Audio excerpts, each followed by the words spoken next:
মঙ্গলবার জেলা শাসক দপ্তরে গেলেন রাজ্যসভার সাংসদ নগেন রায় ওরফে অনন্ত মহারাজ। সেখানে তিনি জেলা শাসকের সাক্ষাৎ না পেয়ে অতিরিক্ত জেলা শাসকের সঙ্গে সাংসদ কোটার টাকার খরচের ব্যাপারে আলোচনা করেন। সেখান থেকে বেরিয়ে সাংবাদিকদের মুখোমুখি হয়ে তিনি জানান, তার সাংসদ কোটার টাকা গ্রামগঞ্জের উন্নয়নের ব্যাপারে খরচ করার জন্য এদিন জেলা শাসক দপ্তরে এসেছিলেন। পাশাপাশি এদিন তিনি আরও জানান, যদি সাংসদ কোটার টাকা খরচের ব্যাপারে রাজ্য সরকার বাধা দান করেন, সেক্ষেত্রে অন্য কোনো ব্যবস্থা গ্রহণ করা হবে। এদিন তিনি সাংবাদিকদের আরও জানান, রাজবংশী বিদ্যালয় প্রতিষ্ঠার ব্যাপারে রাজ্য সরকার বিজ্ঞপ্তি জারি না করে কি করে এটা করছেন সেটা তার বোধগম্য হচ্ছে না।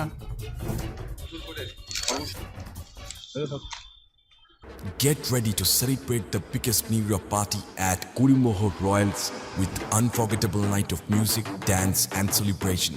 For more information, call us at 99326 22228 or 03582 222 555.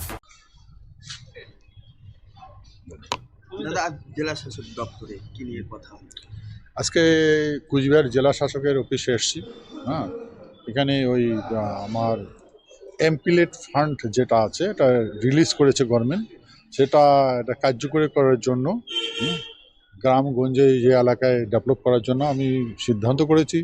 DM সাহেবের সঙ্গে দেখা করতে আসছি, ডিএম সাহেব ট্যুরে আছে, কিন্তু ওর প্ল্যান ডেভেলপমেন্ট অথরিটি যে আছে ডিএম সাহেব, ওনার সঙ্গে কথা বললাম। এখন যে যারা প্ল্যানগুলো ইমপ্লিমেন্ট করে তার সঙ্গে দেখা করতে যাবো।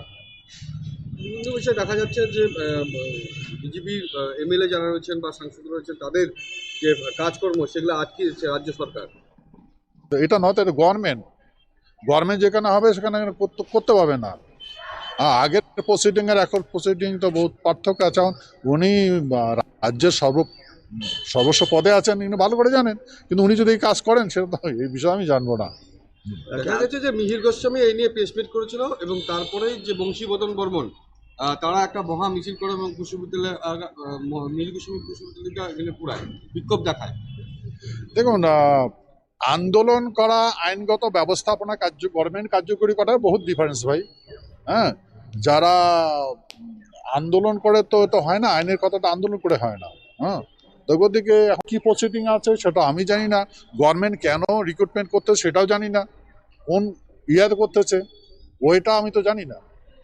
এখন আমি শুনছিলাম যে এরকম নিউজে শুনছিলাম দু একজনকে অ্যাপয়েন্টমেন্টও দিয়েছে, কি করে দিয়েছে সেটা জানি না। বিভিন্ন গ্রামগঞ্জে এইবারে উল্টো দিকে আসতে গেল না, চলো ওখানে যাবেন।